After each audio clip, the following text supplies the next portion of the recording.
Well, the fifth Saturday of this college football season did not lack star power, but the question is, which stars shine the brightest? Kevin, give us a Week 5 star who left you seeing stars. What about Luke Altmyer, quarterback?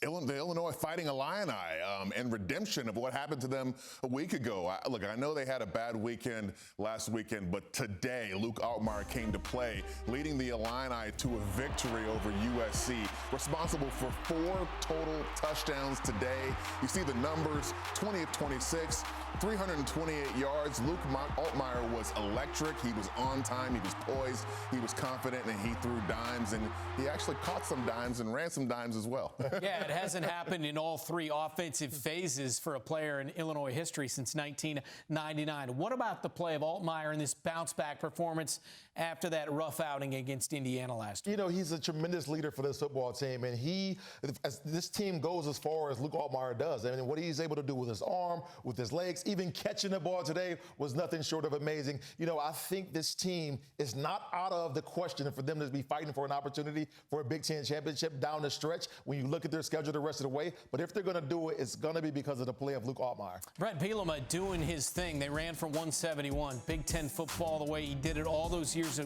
at Wisconsin. Next up at Purdue, then home against number 1 Ohio State, at Washington, then you get Rutgers, Maryland, Wisconsin, Northwestern. That schedule sets up nicely, really, Kevin. It sets up nicely, but anyone who's in the Big Ten or the SEC, you look down the remaining schedule, and, man, you just got some immovable objects in your way if you're in one of these 2 conferences, though. But besides the Buckeyes, I feel like all those games, I mean, they could beat the Buckeyes, but really that obviously beyond that game, right. It wouldn't be a surprise if they only lose once more the rest of the No, not at all. And then when you look at it, you could legitimately be a 2-loss Big Ten championship team right there, still in the mix of it. And I don't think Illinois is out of question right there. All right, that was a really good win, obviously, at home in bounce-back fashion against a ranked USC team. Good effort by USC coming across the country as well and made it tight in the end, but a thrilling game-winning field goal for the Fighting Illini. All right, who's your star in Week 5? I got to go down south. Trinidad Chambliss, quarterback for Ole Miss. He has been phenomenal for this football team since he stepped in as the starter. Over 300 yards through the air today. Got some key rushing yards on the ground, a couple of touchdowns. He is a catalyst for this offense and this football team. Yes, you got to give Lane Kiffin some credit because he's making it easy on these quarterbacks down there for the Rebels when they come in and play for him.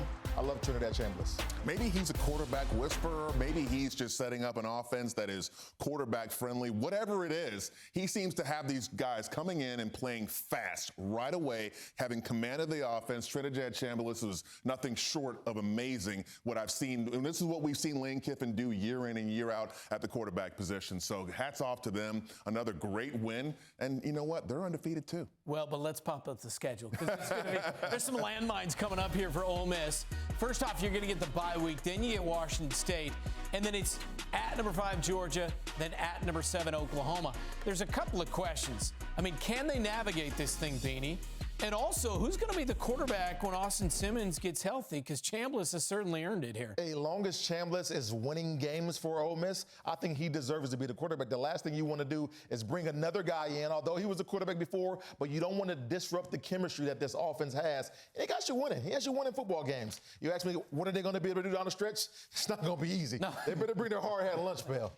It's a great problem to have. People say if you have 2 quarterbacks, you don't have one. That's not true. You actually have 2. You actually have a guy that can do it, and you have another guy who can also do it. So that's a great problem to have. Love their situation. But, yes, down the stretch of the season, like I said, if you're in the SEC, the Big Ten, man, there's a couple of immovable objects on everybody's schedule. Okay, next up, I'm going to call my own number on this one. It's the Vanderbilt quarterback, Diego Pavia, who tied the school record with 5 touchdown passes in the 18th-ranked Commodores' 55-35 win over Utah State.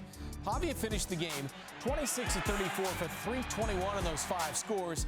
He also ran it 9 times for 79 yards and a score. The Doors are now 5-0 for the first time in 7 years. Vandy has now scored 245 points through 5 weeks.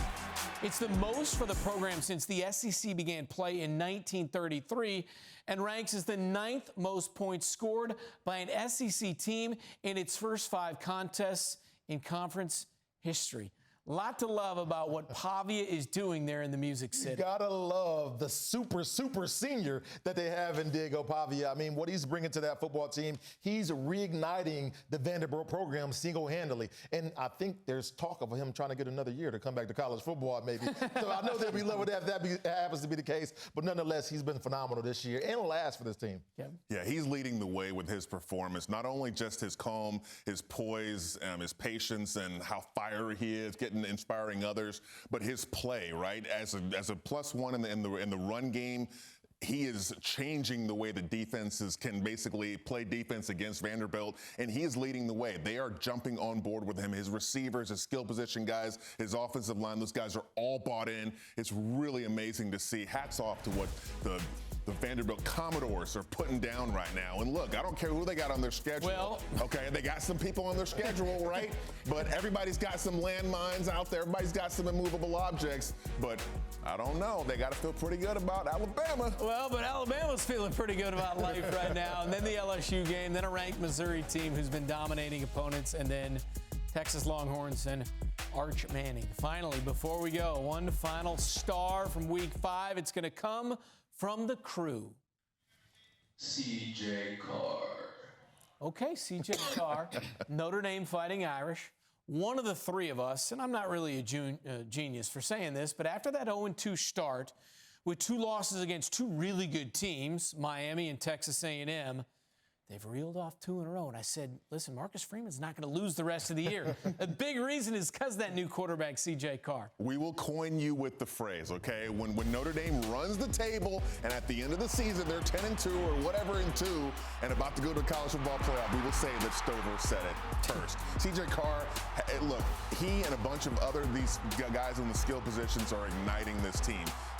Jeremiah Love, Jadarian Price. I mean, look, they play inspired football. And like you said, I mean, the losses they have, the season goes on, those losses look even better because Miami is red hot. Texas A&M is better than a lot of people would have thought to start this season. So both those losses effectively are good losses. Yeah, when you break it all the way down, there's no question those are good losses. But CJ Carr, the fact that he's a freshman and he's playing like this, he's getting this team in position to where they can do so many different things. They can run the ball very well, and he can be a plus run in the run game as well, but they can drop back and beat you passing the football, and that's something that you want. He comes from a football family, and you got to love that. But when's the last time Notre Dame had a freshman quarterback, a quarterback that they didn't go out and get from the transfer portal, a guy that they can hang their hat on for the next couple of years for the program?